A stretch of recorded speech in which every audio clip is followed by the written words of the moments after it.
Okay, so we are live. Hello friends, I Joyashree Dey, project lead for the Story Project 30, www.tellmeyourstory.biz. Welcome you to the 7th episode of Gender Stereotyping series. I am privileged to have with us Miss Meera Khanna this evening and we are going to discuss women are bad drivers. Tell Me Your Story calls for submission on the writing prompt Gender Stereotyping. A platter of workshop and masterclasses are also available for aspiring authors. Let me begin with introducing the panelists in this evening. Meera Khanna, she is a writer, poet and voluntary social activist. She is trustee and president of the Guild for Service, co-founder of Every Woman Treaty on Violence Against Women and Girls, spearheading the global alliance, The Last Woman First, core member and director, Secretariat South Asian Network for Empowered Widows and in Development, member Civil Society Advisory Group of UN Women, trustee Navadana, advisor of World Widows Association, and she was awarded two times first Women Achievers Award by MIT University and second the Summit Award by Women Federation of World Peace. She has also written on gender based issues for newspaper and magazines, poetry blank verse in English on women's empowerment, which has been choreographed into classical dance format. She has authored a book on poems on Kashmir, If There Be a Paradise, published by Gulshan Publication, another one in a state of violent peace, and Breaking Parts, a collection of stories of ordinary women who navigate space for themselves. Welcome, ma'am, in this evening. Thank you, Joyashree. Thank you for that very gracious introduction. Thank you, ma'am. And in this evening, we also have Nilufer Ercan. She received all her degrees at Middle East Technical University Department of Psychology. She has been working as a faculty member instructor at several institutions in Istanbul since 2015. Her major research interests include psychology of gender, violence against women, psychology of self, and social media. Ma'am, welcome in this evening. Thank you. Hi, all. Hello, ma'am. So, to begin the discussion, I will go to both of you and I am stating the main object of today's discussion that women are bad drivers. And it's 2024 in this century, this statement has held the test of time through endless jokes and jibes. How have you observed this conception or misconception developing over the years? What is the basis of the statement you think? And also, is there truly a lacking in women or this is another usual stereotype? Please share your thoughts, Meera ma'am. Joyashree and Nilofer, personally, I don't like generalizations because generalizations often lead to stereotypes. And this particular stereotype that you're talking about, that women are bad drivers, believe me, there is no study to actually support this.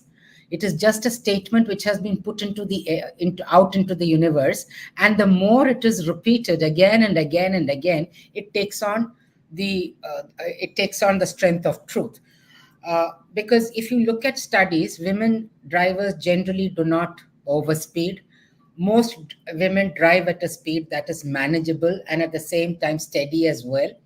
And as per a research conducted in the UK, women drivers exceed speed limits only 12% less than male drivers. So the and also male drivers do hard braking almost 11% less than men. This is by a UK study. And research has also shown that women drivers are involved less in accidents, particularly due to incorrect overtaking, than their male counterpart. And in India, a study was done by the Ministry of Road Transport and Highways, which indicates that fewer women than men are responsible for accidents and fatalities caused by them. So there is really no foundational base for this statement that is made about women being bad drivers.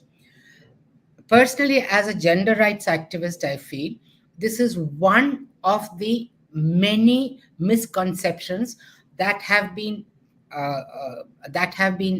put out there to ensure patriarchal control. This is just another dimension of patriarchy. For example, we have many kinds of misconceptions about women. For example, the fact that women are not good, they're not good in finance, they cannot invest, or they cannot think, they're not financially literate, or that women are not good in maths, or that women are not strong enough to do certain jobs.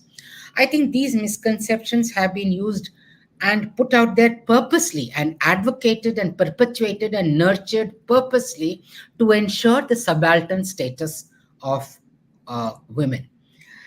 So I'm going to uh, look forward to what Nilofer has to add to that. Absolutely, ma'am. Over to you, Nilufer, ma'am.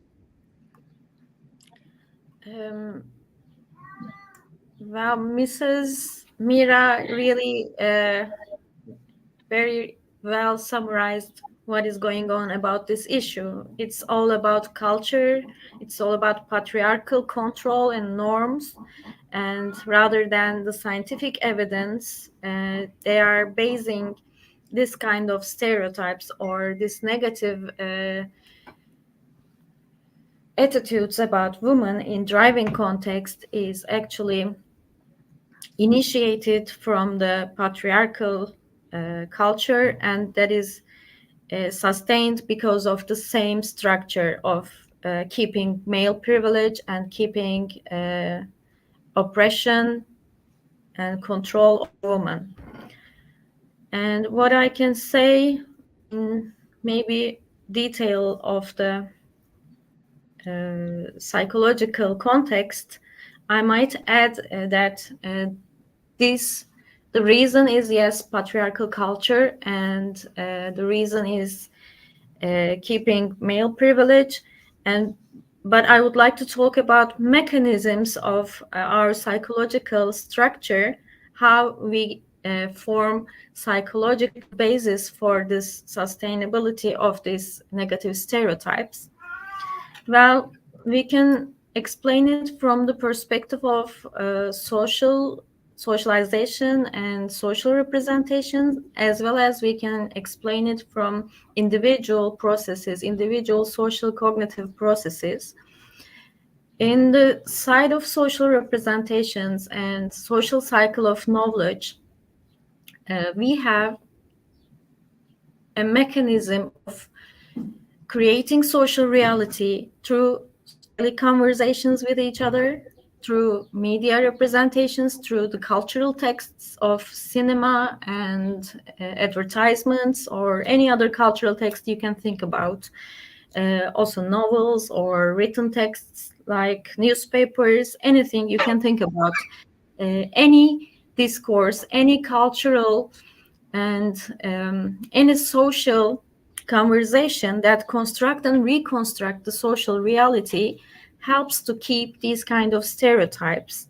When you look at newspapers, for example, you will see that journalists emphasize the gender of driver when there is an accident made by a woman, but they don't emphasize the gender of males. They don't emphasize their gender when they make an accident. They just put on a headline saying that, oh, there was a fatal accident. Okay, we are interested in the accident, not the gender of the driver. But when there is an accident made by a woman, you will see the headline as woman driver made an accident. So that is creating an example of creating a social reality. That is an example of how we sustain a stereotypical view of driving behavior when there's actually no need for that. Another example can be the popular science discourse. Certain scientific evidences are picked up carefully in order to sustain gender related interpretations of driving behavior, and others are disregarded, others are ignored or never mentioned. For example, we have many scientific evidence that find no difference between men and women, as Mrs. Meera Khanna said. There is no actual difference between mathematical abilities, special abilities. When you control for socialization factors, we don't have a statistical difference between them. There are many studies showing no statistical difference between men and women, but they are not summarized, they are not cited. But when they find a result that finds a difference, they are cited and summarized and become a newspaper headline right away, even if it has a very small sample, even if it has a very problematic statistical analysis. They are not, no difference research is not mentioned, but difference research is overly emphasized and without looking at the quality of them. And also, we are not, we don't have epistemological and ontological questions towards that kind of research. That's also problematic because I research is think, also. Nilufer, one just a quick supplementary. I also think it is a great deal to do with turf possessiveness. Mhm, mhm. This entire concept of driving, because the man is in control of the vehicle. And, there is also the saying that for many men, the vehicle is an alter ego. Yeah, So, definitely. so there is a kind of turf possessiveness, which is for them, it is difficult to give up. So that is why this kind of a myth is perpetuated to ensure that, there's nobody entering into that turf. Yeah, It's to great definitely. extent, I think a vehicle is like a all male club. Yeah, huh? Yeah, and they don't like it when women enter in this area. Exactly. Uh-huh. So the way, so even if you notice that when men talk about vehicles, they Mm-hmm. only talk to other men, Yeah, huh? Yeah, right? especially advertisements and Exactly. The only time, conversations. the only time a woman is used is when she is standing with less clothes next to a vehicle. Mm-hmm. So you're using the body of the woman to sell the vehicle, but that's about all. Mm-hmm. They don't want the skill of the woman, uh, or her driving skill to be part of the narrative, which you very clearly said. Mm-hmm. Advertisements just perpetuate that. And journalism says a woman driver Yeah, had an accident, whereas the actual headline would be, so and so yeah, that was an accident accident. on, That's yeah, all. fatal accident on the expressway, or whatever it is, on the Mm-hmm. autobahn or whatever road. Mm-hmm. So Mm-hmm. I thought that was a great point that you made. And yours as well. I was also going to talk about that, the origins of these negative stereotypes and the origins of gendering this context overall. According to Berger in 1989, she said that this began with uh, the origins of these stereotypes and gendering this area actually started with women's access to motor cars. And when the economic developments and when social developments in the 1960s, together with the feminist movement and together with the capitalist changes, I mean the wars, and women are entering into workforce, and then they somehow, capitalism required women also having in this consumption area, so they also wanted to sell cars to women. But this was entering to this area, entering to traffic as a woman was very similar to, for women as entering to workforce. Men also didn't want women in the workforce. That was also a threat for them, because all power and money was coming from workforce, and when women are there, uh, control and oppression will become much harder for them. So this is a privilege, but this is hard to talk about in today's norms. So you won't see men explicitly saying that I don't want to see a woman in my workplace, or they don't explicitly say I don't want to see a woman driver. That is not acceptable, because this kind of sexist or racist verbalizations are unacceptable in today's norms. But Yes, but then this become subtle and covert sexism, because they cannot openly say. Then they begin to make sexist jokes, they begin to degrade you, they begin to bully you at the workplace or at traffic in order to make you out of there. out of the place. But Nilofer, these stereotypes, as much as they are stereotypes, they have Mhm, a greater impact on the lives of women. That goes to, mhm, because the stereotype impacts women, I think, greatly. And I think that is the question that Jayashree wants to ask about how stereotypes affect other parts of women's lives. mhm, Because, uh, you know, when you say that women are not good drivers, the stereotype that women are not good drivers is, of course, like you very clearly said, it is perpetuating a stereotype, and men don't say that openly because mhm, then it becomes sexist and it is inappropriate to say that in today's context. But in the 1960s, it was a regular conversation. mhm. In the 60s, you see, now it has become politically incorrect or Mhm, inappropriate to say it because somebody will judge you and somebody will troll you or whatever it is.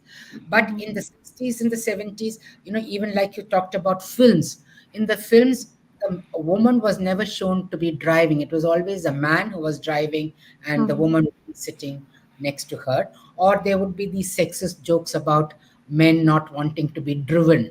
I'm mhm, using the word driven mhm, by women. But I think the issue is much larger than just mhm. driving, Yes, because the issue is also about how this stereotype extends to violence against women. definitely. And For as you, example, can I give an example here? yeah, yeah, absolutely. There was a homicide, if I use the word correctly, a murder of a young woman in Turkey, and she was like 25. The murder was She was studying for medicine, and she was killed in a public transport in Turkey. She was that's another example. What I was raped and going murdered in That's another example. What I was going to tell was a 25-year-old woman was murdered in the highway because her boyfriend kicked him out of the car in the middle of the night in a very dangerous road, and she was the passenger. A 25-year-old woman in Turkey, systematically and economically, and because of these stereotypes, these are all parts of patriarchal control. She don't have the self-efficacy to drive. She don't have the money to buy a car to drive herself home. So women become passengers, and when you become a passenger to a man, then the killing of a woman by her boyfriend or father or any other kind of male violence you can think about, this is actually associated with it. If that woman had the power to buy a car or to drive a car uh, without any of these hesitations we talk about, then she might not be killed. She will have the power to drive herself home. And driving means, or transport means, freedom. Transport means independence and yeah, power. yeah, that's the point I was coming to, Mhm. is that physical violence is one part of it, Yeah. but uh, n- not being able to drive is mobility constraint. Yes. And when there is a constraint on your mobility, like Nilofer rightly said, there is a constraint on your freedom. And not being allowed to drive, if you notice, and clearly we are talking about people who belong to that strata of society who can learn driving and who can afford a vehicle. But the stereotype also extends to those women who are not in a position to buy a car or a scooter or a motorbike. So, but not being allowed to drive is always under the garb of concern and care. Hmm. Nobody tells a woman that you cannot drive because you won't learn how to drive, or you're not incapable of learning how to drive. It is always under a garb of concern and care that we want you to be safe. But the minute you start showing concern and care in terms of protection, the word is protection, the other person becomes subaltern. Mhm. Because when there is equality, you show concern and care to ensure that the person is safe depending upon what is the mode of transport available. Mhm. But the minute you say that you cannot drive because I'm concerned about your safety, you are indicating that she is incapable of driving or Mhm. incapable of making a decision on what Mhm. is correct driving. And mobility constraint, as you know, is always a perpetuation of patriarchy. The example I would like to give is, in many tribes there are these, women wear chunky jewelry on their feet, Mhm. or in certain parts huge you know huge anklets are Mhm. worn. It is, I mean, we always think it is to do with beauty or adornment. It is also a way of constraining the mobility. The woman Yes. cannot run very far. Mhm. So that, what existed say a few years back, has just changed into a mobility constraint, as far as women are concerned. And the second thing which I find is timing constraint. Mhm. You constrain a woman in her mobility, you also constrain her timing, because she doesn't have the liberty to decide on Where when to go? Yeah. where to go and when to go. Yes. In many homes, the woman is dependent upon the men in the family to drop her, pick her up, take her shopping, because she doesn't have the vehicle at her command. And even, by the way, even when there is a vehicle, even when a woman knows how to drive, she Mhm. still has to ask someone, can I use this car? Either Mhm. you ask the husband or the brother or the father or the father-in-law, until and unless she has a vehicle of her own. And how Mhm. many women in our country, for that matter in South Asia itself, are in a position to buy a vehicle in there and get it registered in their own names? So Mhm. mobility constraint is there, timing constraint is there, and the worst I think is job constraint and Mhm. skilling constraint. Because then you can't take the job. The first thing when a young girl takes up a job, or even a woman takes up a job, the first thing they ask is, how will you go? Mhm. Nobody asks, what is your job profile? Whom are Yeah. you going to report to? What is the progress, or what is the scope of progressing in the job? The first thing is they ask is, how will you go? Is there a pickup service? And Mhm. what are the timings? All these constrain her employability. Mhm. It constrains the number of it reduces her spectrum. If this kind of constraint of time and mobility was not there, that her employability, his the spectrum would be much wider. And that also goes into skilling. Many girls are not able to take certain many women cannot take any skilling, is because of, again, mobility. I'll give the example, in fact, then I would like to listen to what Nilufer has to say. In Vrindavan, in the district of Mathura, where our one of our projects is, there we do give this vocational training for to Mhm. school dropouts, particularly young women, in geriatric care, in nursing care, in beauty culture. But the entry, the road leading to our center is not very well populated, I would say. Mhm. So these women have to depend upon public transport, and the public transport doesn't come till that point. But these women, many of these girls, are not even allowed to cycle. Leave aside Mhm. scooter or a scooty or car is out of question. They are Mhm. not even allowed to use a cycle, which would actually increase their safety and also increase their capacity to come for this skilling. So that I find is the biggest issue, because it extends not just to mobility, it extends to women's economic development, it Mhm. extends to women's freedom, it extends to women's human right of choice. And look at it the other way. if they don't have their own vehicle, or they're not driving, then they are going in the public transport. Okay, Mhm. in the public transport you are absolutely vulnerable to male sexual assault or Mhm. molestation, and it's a constant reminder to the woman that she's a woman and Yes. she's available to him, for him Yes. to pinch. Or, and in the 60s and 70s we used to call sexual assault or molestation, we used to call it by the rather strange word of eve teasing, as if Mhm. it was some kind of a mischief. It is not mischief, it is a human right violation. By calling Definitely. it teasing, you cannot make it mischief. It is a human right violation. So, in a way, it not the fact that women are not able to drive cuts both ways. One way is not being allowed to drive constrains a woman's freedom, so she Mhm. uses public transport. And in the pub, when she's not able to drive, her freedom is constrained, mobility is constrained. And when she uses the public transport, her integrity is constrained. Mhm.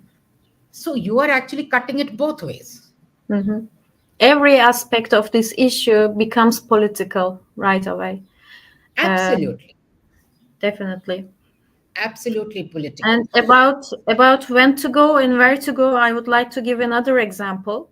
Let's think about an economically developed, more developed, or more advantageous society. I want to give an example from United States, a data from United States. There, today, especially in today's circumstances, women have more access to money and cars, motor cars, maybe, and they may have, let's say, they seem to have more freedom to have mobility. But when you look at the data in details, you see that women who have cars actually use it for only short-term distances, to pick up their children from school, for example, or to do the grocery, even in the United States. So this is again when to go and where to go. You seem to have mobility, you seem to have freedom of mobility, but actually it is restricted to your gender roles. Again, you are only expected to To act do the within your gender roles. Just care about your children, take them from school and bring them to school, and only do the groceries with your car. Don't go far away. So this is still the case. This is very sad to to have this even in this year 2024. And again, this is an example of what we all talked about until now. That's what I wanted to add to you, Mrs. Meera. Jayashree, you have Yes, something to add, Jayashree? yes, ma'am. That I absolutely agree. And among the developing states, that there is also Saudi Arabia, that's one of the strongest, powerful, and also developing states. But they are also so backward in this gender stereotyping that they have allowed only 5 years back to women to drive or women on road, and but before that they like arrest or take fine to like if they find women on road behind steering wheel.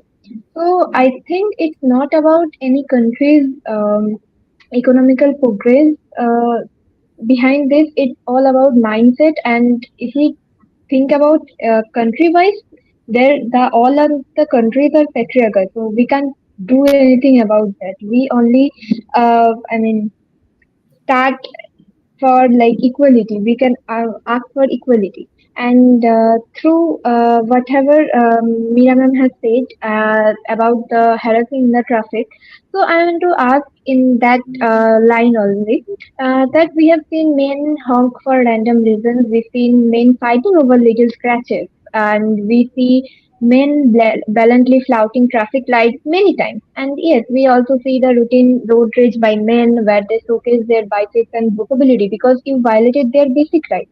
The right to go first, that is the men, if you don't let them overtake. So, but the stereotypes exist for women behind steering. Considering your involvement with the organization like the Guild for Service and initiatives such as Every Woman Treaty, how do you see the stereotype of womankind drive intersecting with broader issues of violence against women and girls? Like I said earlier, the question is not just about driving.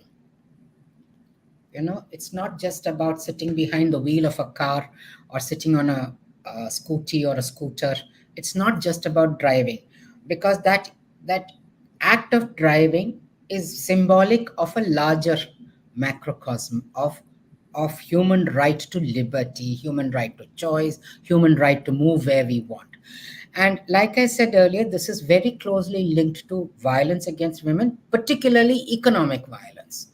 Because if the woman is not skilled, she doesn't have the mobility and the capacity to be employed in a job of her choice, you are you it's an economic violence against her.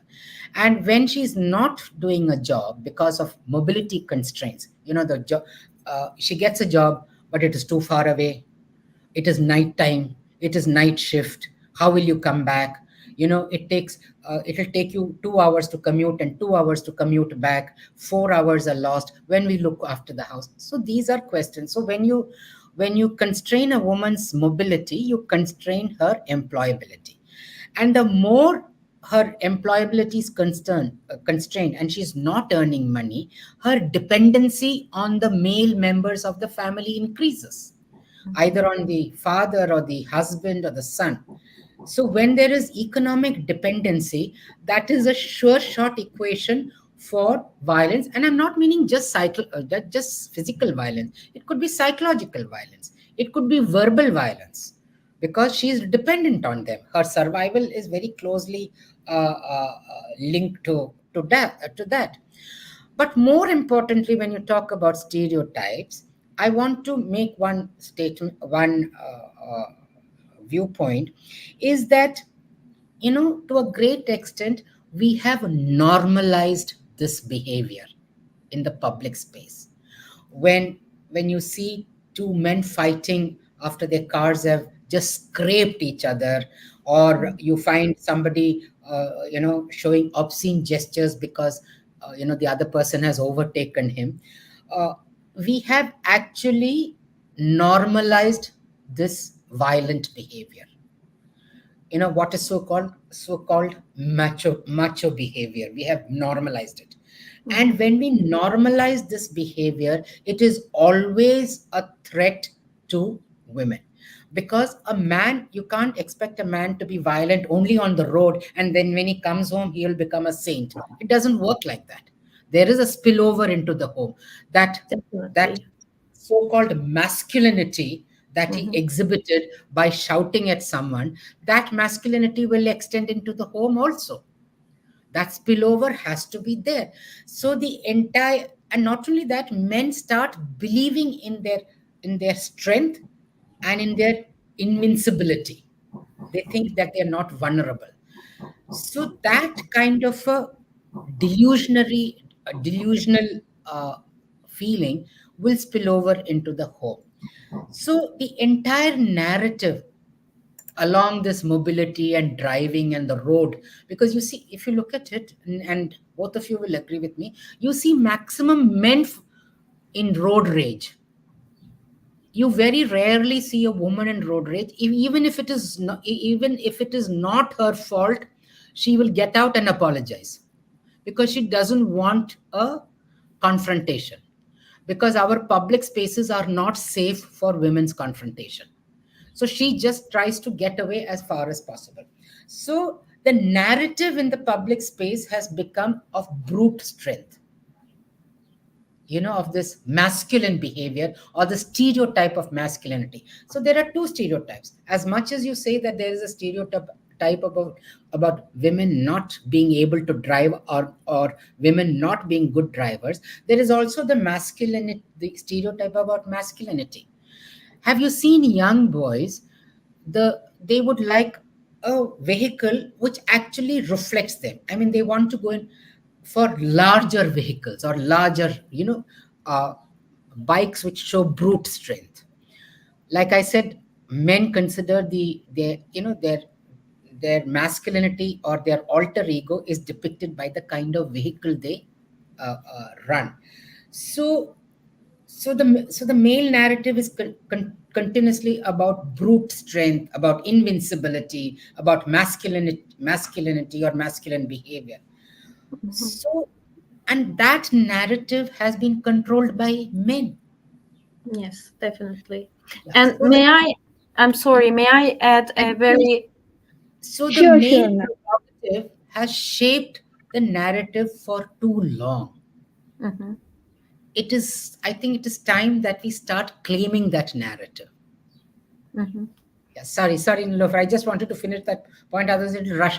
I'll forget Of it. course. Yeah, I'm sorry. I didn't want to interfere with your sentence, but okay, I want to add an example, an empirical. I want to talk about an empirical evidence about the masculine norms and about the masculine stereotypes or this macho type of driving behavior. A study from Finland showed that actually uh, women and men have no difference in numbers of certain type of accidents. But when they look at the reasons of why those accidents happened, they see that women's accidents were because of environmental reasons, but men's accidents were because of their risk taking behavior. And the risk taking behavior is coming from their masculine gender roles that was associated with their gender roles. This link is empirically shown in a European study. And I also want to add another empirical description of masculine and feminine behaviors and how they are evaluated positively or negatively because of this uh, masculine how do we say, because of this discourse of weak feminine characteristics and strong or positive masculine characteristics. Well, according to this study, the stereotypical image of a female driver was turned out to be incompetent, lacking self confidence, being hesitant while driving, being unpredictable. So people are claiming that women are unpredictable behaviors. They are egocentric, they found to be egocentric, and they're found to be unsuccessful drivers. And males intensify these negative feminine evaluations. They intensify like the inaptitude for driving is the cause for this. They also say that women have low intellectual levels for driving. They have a patterned mindset that is not suitable for driving. So they intensify these negative stereotypes for women. When we look at masculine driver characteristics, people list people list characteristics of a model driver, which is serving as a benchmark for the society. So just being male enough to be a benchmark for the society of a good driver. And they also found to be self-confident. They are also evaluated as pragmatic characters. They are also characterized as impulsive um, and nervous and non-observant of traffic rules. That is for females, but males clearly, when there are some negative issues or when there are some negative comments for them, this is uh, cleared out right away. For example, if they are nervous or if they are risk taking, it is called uh, that this is pleasure from driving. They just take pleasure Mm. from driving. If they are risk taking or driving recklessly, that is because of Huh. pleasure, not because of low capacity or low intellectuality, or not because of self-centeredness or ego-centeredness. That is just because of pleasure. And also they have appeal for deviant roles beginning from adolescence, even from childhood.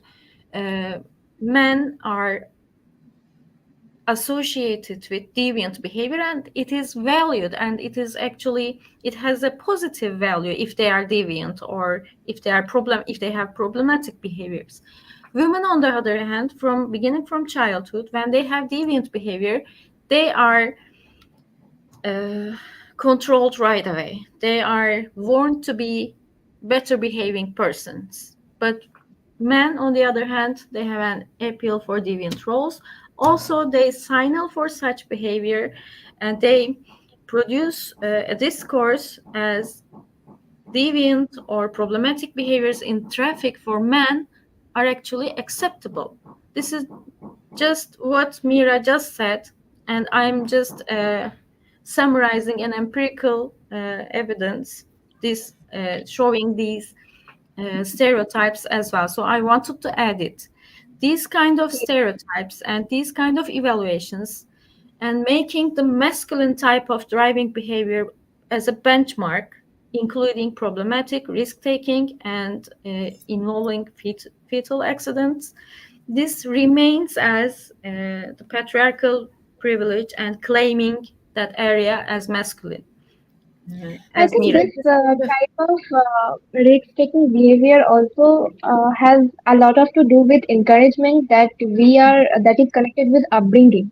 So from the childhood, I don't think a girl has given that much encouragement to like go on the road and display that macho type of behavior with their bicycle only. But same that is not valid for the boys. From the small age they are encouraged to just go and like explore the nearby colonies with your bicycle. So this is much to do with that. Joyashree, uh, I don't think that. I'm not sure whether there is an active encouragement within the family. I think this just comes out of what is called peer pressure. Mhm, Because the others your same age group is doing things, so you want to do things like that. Uh, mhm. and sorry, and like Nilufer said, there are these double standards in everything.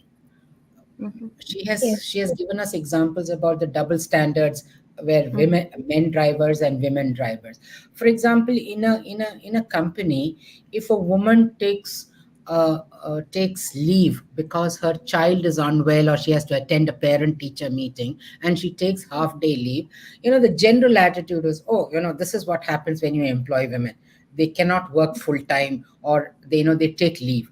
But so but on the other hand, if a man says that I want to take half day off because I want to attend a parent teacher meeting of my child, he is seen as sensitive. you mhm, know a sensitive guy, he's a good team leader, he can build a team, he's a good manager. So we call what is called the maternal penalty and the paternal bonus. The yeah. same thing is viewed in different ways. It is a bonus for a man, but it is a penalty for a woman. But having said that, I also want to say that there is slowly a change is happening. Mhm, I'm very, very heartened when I go to say other towns other than, say, Delhi or Bombay, or other than the metropolitan. You go to tier 1 towns, you will find a large number of girls and women who are driving, particularly these scooties.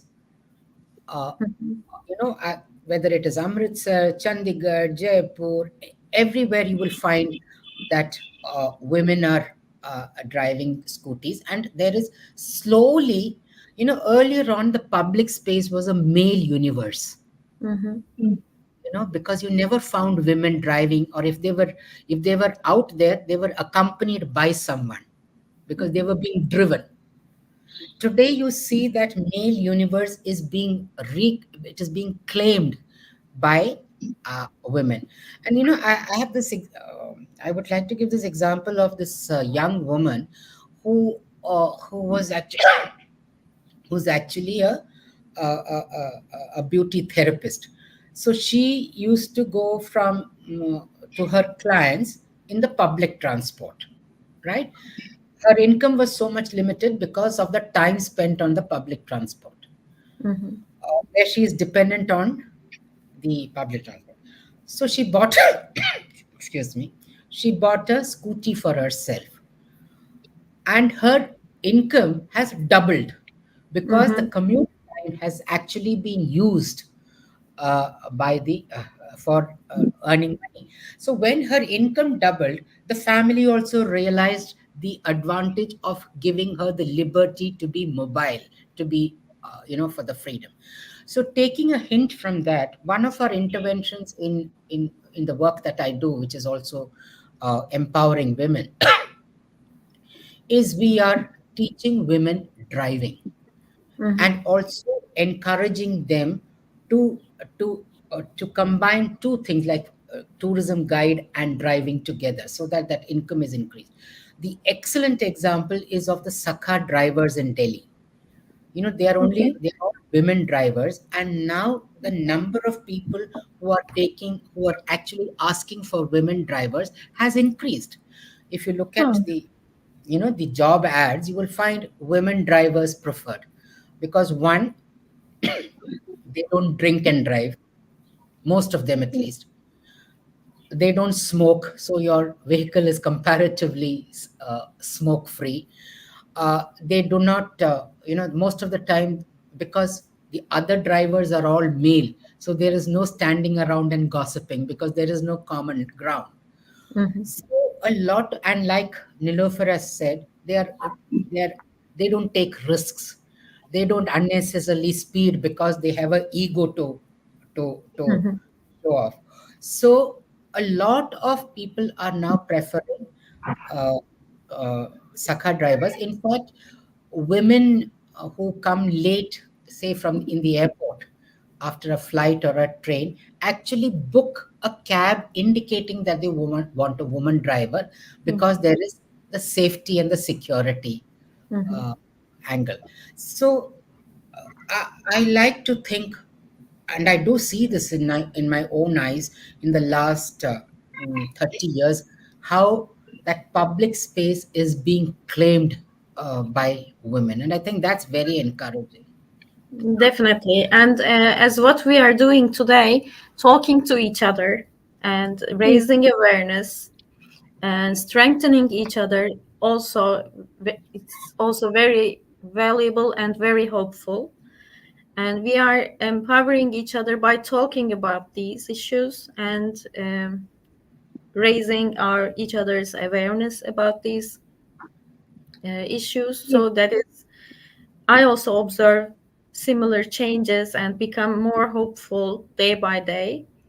We are claiming our space and our freedom, of course, and we will continue to do that. But Yes. as like every And gender rights activist, I would like this change to be much faster. Yes. You know, we I all don't want feel that. that Hmm. slow and steady wins the race. I feel fast and steady uh, Hmm. wins the race. So I think that is something that we all live with, because we want the change to be much faster. Yeah, of Jesse, course. you Yes, had a that is question. also. Ha ha. That is also true, and all that you have said, that is from a like female passenger plus driver perspective. But if we only think about the female drivers, and if they drive like one city to another or one country to another, like road trip types or bus driver or auto driver mainly, so they are not mainly like many female restrooms. So that is one obstacle that has that male privilege, that man can use any public place as their restroom. So that is also obstacle, and obviously, as you have said, that there is double standard in the society, and yes, male have the privilege. So in that sense, in society where driving is a necessity for men, and and the other hand, women is perceived as a privilege in the driving aspect. So we often came to hear statements like, "Oh, you are a girl. What if you break your bones or tear your leg?" Because obviously, if there is a question of women, the beauty standards are coming at the end.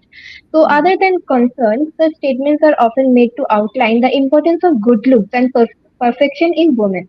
Women often start their driving journey with fear, and men start with confidence. Do you think this inherent fear in women make them hesitant drivers in many situations, Nilufer ma'am? Yes, that is also probably a subtle, some one of the subtle reasons why women are not driving, and one of the subtle reasons of why they do not prefer to go long distances, because long distance means increased risk of accident or any kind of injuries. maybe not because of the individual driving behavior, but because of environmental reasons that might happen. There is a certain risk of traffic accidents, and this is again some of the subtle reasons of refraining from driving. Because you, as a woman, you have to stay, as you said, you have to stay neat and free from injuries and any other thing that will mask your beauty, which is actually required by the patriarchal norms. Yes, Uh, absolutely right. Yes. Joyashree, Mm-hmm. Sure. I, I, uh, I don't think women hesitate to drive because of an inherent fear which is actually in them. This is the fear that is created by the socio-cultural ethos. Like Nilufer said, this entire beauty myth and things like that. And I don't think to drive anything, whether it is a scooty or a auto or a truck or a bus, you need to have a special mindset. Mhm. You can, if you can drive one, you can drive anything. You know, look at the number of women auto drivers in a state like Kerala. Earlier on, there used to be only one or two. Now there are plenty, and people, and there is no problem. They are driving from one part of the other, one part of the state to the other. You also see in Delhi, you can see women driving buses. The problem is that when a woman is taught driving, she is not taught vehicle maintenance, right? Nobody teaches.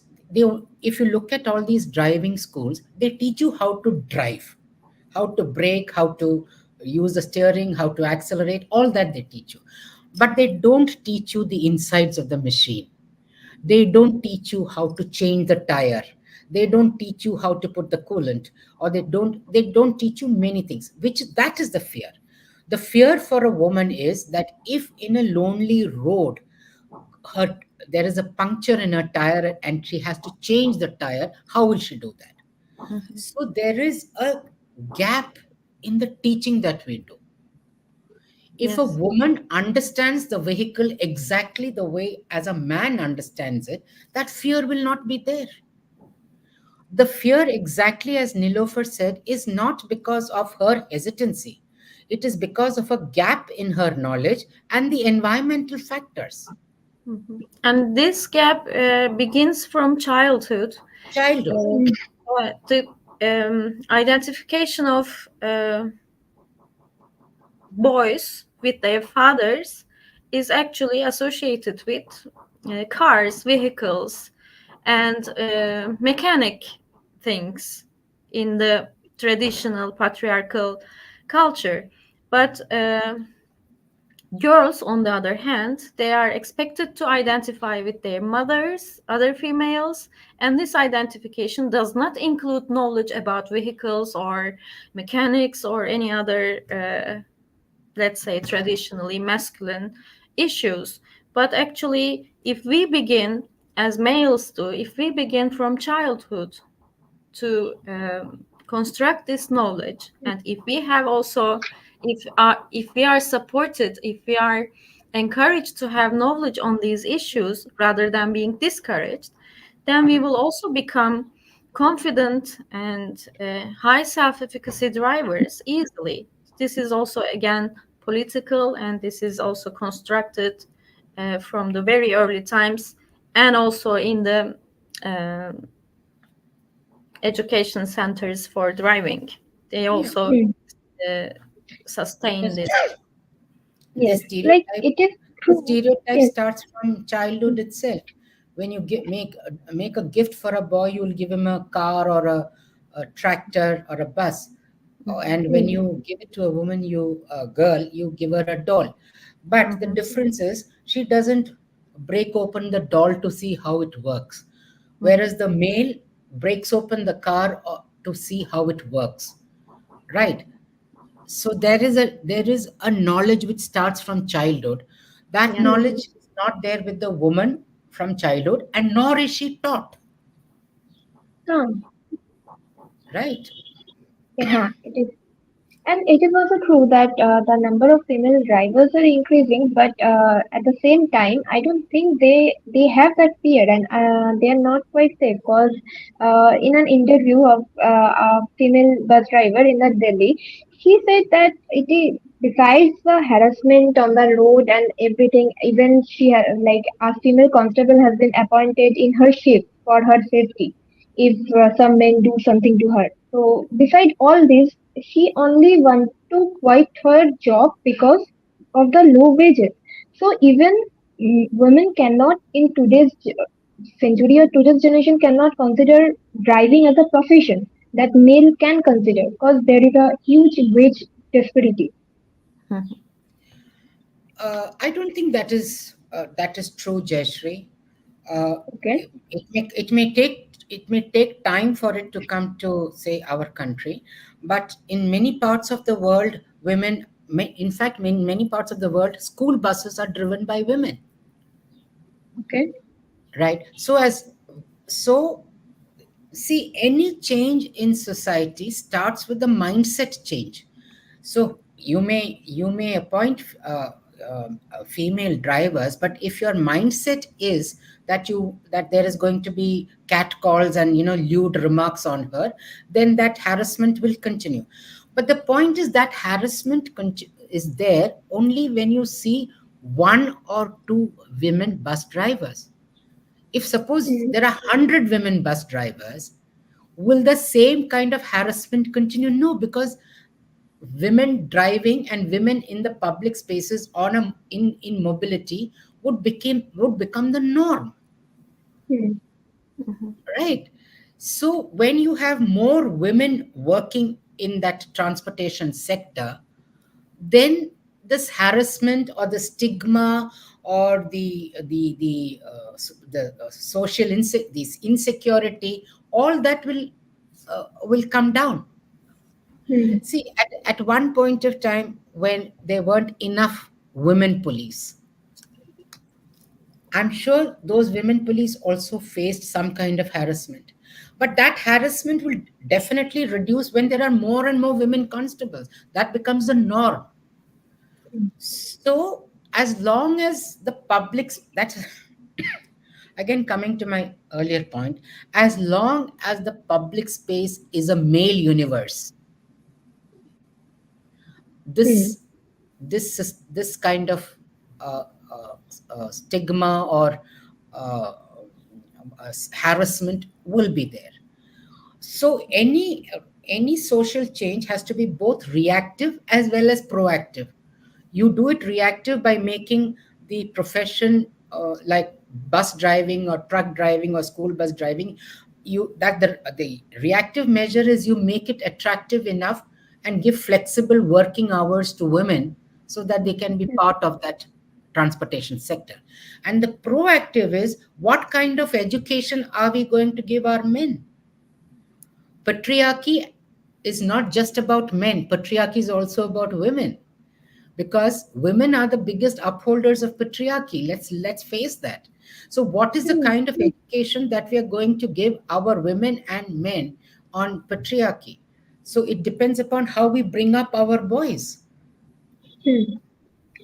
That's It is important that we bring up our girls to understand empowerment and to be empowered, but it is mm, equally important to bring up our boys in a way that gender respect remains, because patriarchy, as much as it hurts women, also hurts men, because we are normalizing their violent behavior. They may not actually be violent, but they're expected to adhere to certain stereotypes of masculinity, because so. often, But mm, yeah. yes, ma'am. Yeah. About what Joyashree said, I want to add something, and I want to give an Sure. example from my country. Here Mm, we have a president who said that unemployment is actually happening because of women. Because women work, men are unemployed. Even our president has a discourse like that. And Joyashree said that in traditional male jobs like bus driving, when they see a woman working in a male area, a traditionally male area, women become uh, a much bigger threat for them. A much bigger threat brings more stereotypic and more discriminative behaviors. So they become harassing people against women because, as we talked before, because it's not acceptable to be politically incorrect nowadays. They make harassing behaviors, or they make verbal harassment just to uh, bully women and make them, because they are uncomfortable seeing them in a traditional male role.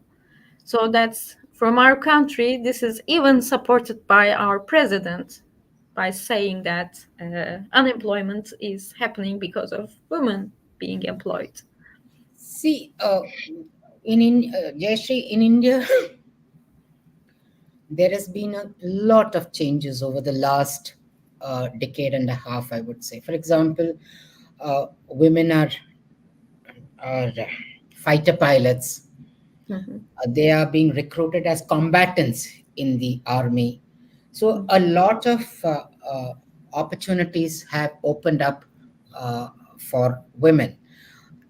But of course, patriarchy still exists, mhm. because you cannot wish away, there is no magic wand that can wish away centuries of male dominance. Yeah, it is so persistent. It is so persistent. So it will take time, but I have absolutely no doubt that that women will claim their this space Mhm, for themselves. One, because earlier on women did not even understand what patriarchy was about and how it mhm, was impacting them. Today we have a whole generation which is empowered enough to understand patriarchy and to understand what are the ramifications and dimensions of patriarchy, mhm, right? For example, in look at the change, Nilufer, in the Indian marriage custom, there is a particular custom called the Kanya Dan. It means actually giving away in donation the girl. Kanya is the girl, Dan is donation. It is like the in the Christian wedding ceremony, you give away the bride, mhm, right? So here the Kanyadan is giving away the woman. A lot, lot of young girls object to that, because a mhm. woman is not an object to be Give donated it. or given away to somebody. So there are women who have actually changed the ritual to call it only acceptance of a relationship, because when you say acceptance of a relationship, there is a agency of choice. When you say give away the bride, the woman's agency is not there. She's just some kind of an object which you're taking from here and giving there. Mhm, So today, there are young women and men, of course, who are actually objecting to certain rituals which may not be gender just. So there is a narrative that is changing, but like I said, it is not Hmm. fast enough. Yes. So let's talk about like our personal experiences now. We often came to hear that in maybe friend group that if in car we are driving and female friend is driving, then male friends often comment that maybe we will not reach home today, we'll go to heaven today. So, women can drive is a common stereotype used to ridicule women drivers. Do you think this term is pushed even on a broader context, overtly suggesting that women are incapable of leadership? And also, like women can drive goals, or women can drive targets, or women can drive numbers. It will be wonderful if you share the stories that you have experienced or observed in your personal life. Tell me your story. Nilufer ma'am, you first. Um, I can give a personal example about this. I had a friend, and her husband was aerospace engineer, and my friend was mechanical engineer herself. So they're both engineers. They're a couple. They're married. They bought a car. together, paying equally. So they own a car, sharing equally uh, in terms of if you make a rational assessment. But when you come to observe their daily lives, you see that the husband always says that, uh, please don't drive because you can't. You always have minor accidents, and that's annoying me. So I will drive. Let's you be a passenger. So this is um, an engineer woman. Even an engineer, even being an engineer, is not enough for men to accept them as drivers. What you said, while driving a car might also mean driving numbers or driving people, becoming a leader. I associate this example with this idea. Well, driving a car, she can she is even capable of making a car. I mean, as a mechanical engineer. But her husband always inherently or in a covert way want to underlie that no, you're not capable of driving anything. You might be an engineer, but I don't accept you as it is. I mean, you can't, because he is threatened by her power of becoming in the equal standards of education and capabilities or abilities. He is just not comfortable of giving away his privilege. So that is uh, definitely associated with driving, is definitely associated with uh, driving other things in life. Thank you, ma'am. And Meera ma'am, do you have any personal experience to share? Well, like I can't offhand, I can't think of anything, but I would like to say that this question of ridiculing is a Mhm, is one of the weapons that men often use. You see, when you don't have any foundation for saying that you can't drive or you're incapable of driving, so then this question of ridicule comes in. That's basically a patriarchal weapon to say that when you drive, like Nilofer said, when you drive, you minor accidents happen. Minor accidents can happen to the man also, but mhm, that is when minor accidents happen to a man, it is always the other person's fault. mhm, You see, again, double standards.